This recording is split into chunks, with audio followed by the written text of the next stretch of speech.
Hello, my name is the Reverend Deacon Stephen Pecco, and I'm clergy in charge at Trinity Episcopal Church in Apalachicola, Florida. This is my sermon and reflection for Sunday, July 2nd, 2023. Throughout the Bible, we are confronted with examples of people who answered a call from God. And when I sit with these stories, I'm reminded of one of my lifelong habits, that I tend to live on the sunny side of life. So I'm always looking for a silver lining in events. And as part of that, and I'm not proud of this, but in the past, if an event's meaning couldn't be ascertained, I would just move on. Because life was too short to be worrying about the negative when there's so much negative already in the world. So I never liked the story of Abraham and Isaac. It is too much. It is one step too far. God has asked a lot from people. God asks a lot of you and me. And if I'm honest, I'm not sure if I have the type of faith that Abraham demonstrates today. I've sacrificed, but I've never been asked to give up what is for me the one thing that makes me, me. When we hear these stories of faith, we're often amazed and bewildered. And we give Abraham so much grief here in this story of sacrifice. Abraham is not Father of the Year material here. And you may remember also the story of Simon Peter, who tried to walk on water to Jesus, but sank after only a few steps. Both stories convict us, though, because Abraham was willing to sacrifice his son. Simon Peter was willing to get out of the boat. Maybe that's part of the struggle we have with doing what God asks. It takes us out of our comfort zone. And the further we get from that place of comfort, the closer we get to the brokenness in the world. And for a long time, I avoided reading the Old Testament. I was team New Testament. Because the OT, the Old Testament, was just too dark for me. There was too much war, death, famine.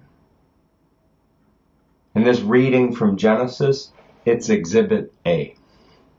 It's a bare bones confrontation with what Dietrich Bonhoeffer termed the cost of discipleship. In other words, what does it take to be faithful in a world that is so often faithless? Will God really make provision for me? Does God really come through in the end? I owe my biblical studies professors a debt of gratitude, for they changed my mind about the Old Testament.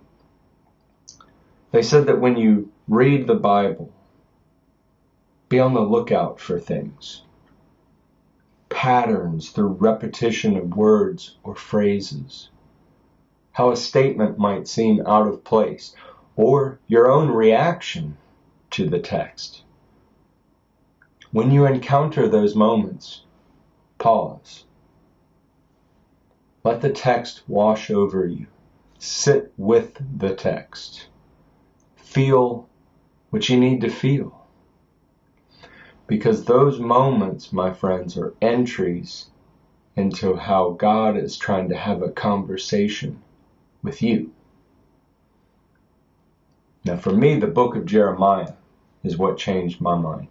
It was in the pausing over the prophet's words that a love affair between God and his people was revealed to me.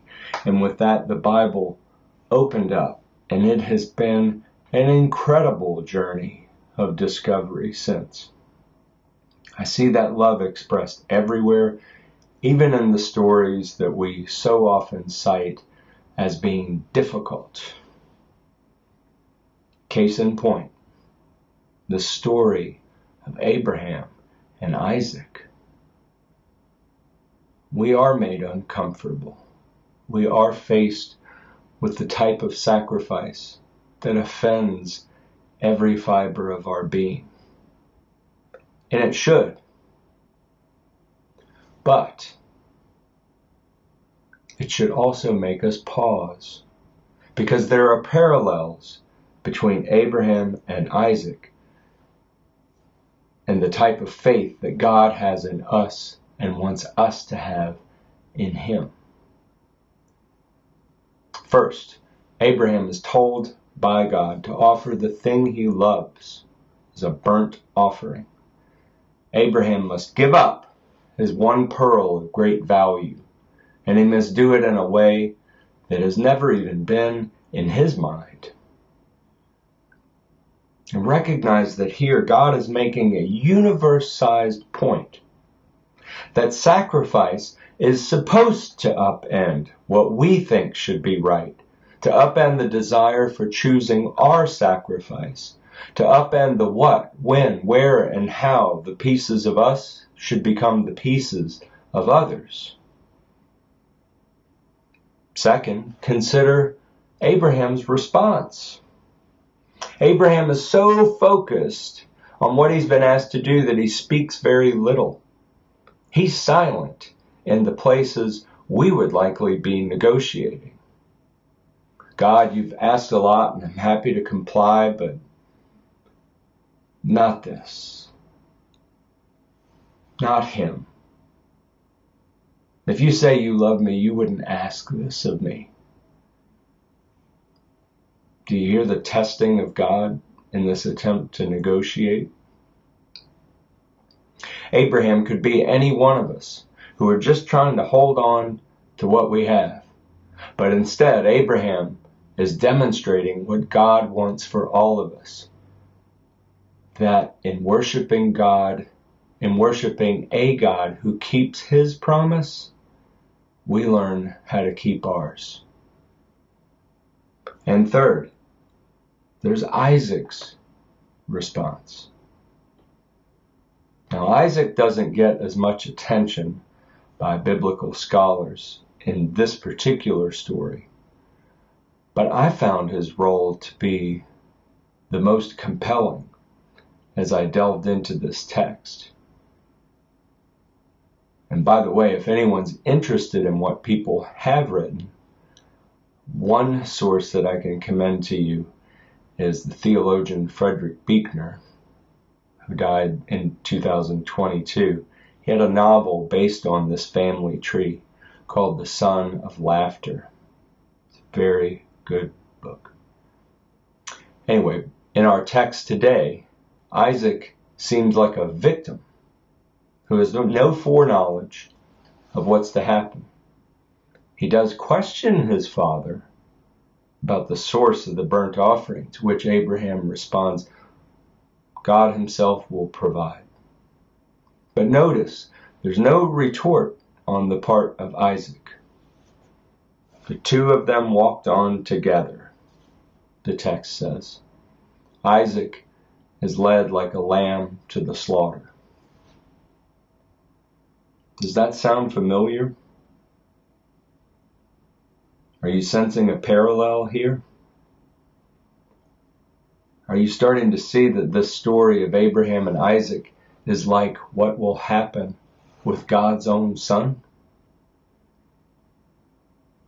That God would be willing to sacrifice His only begotten Son, Jesus, and that Jesus would be silent before the shearers and be the lamb led to the slaughter. But if that's the case, where's the provision by God for God? What's in it for Him? What does He get out of seeing His Son crucified? It's this, that through the sacrifice of His only Son for the sin of the world, we are saved through grace. That is the fulsome demonstration of that love story I spoke of between God and us. Again, God is saying that sacrifice is not supposed to be easy. It is supposed to remove us from our safe places, to loosen our stranglehold on the control we work hard our whole lives to get. With sacrifice, we give God the reins. We let God decide the time, the placement, and the method of how our puzzle pieces fit into the unfinished puzzles of others. Finally, I think God reveals a little bit of God's self in this story. All the silence of Abraham walking up that mountain, his son next to him, with full knowledge of what was to happen. How could he not stop and warn his son? How could he not turn around? Yet he continued walking, continued to have faith in God, and was rewarded. The provision came in the form of a ram. Abraham's devotion to God came through his willingness to trust in God.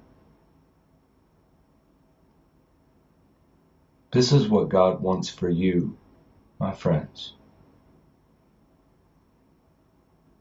And though we may not ever know what will happen when we step out for God, when we are able to leave our places of comfort with faith, God will meet us at the point of provision to provide for our needs at the last.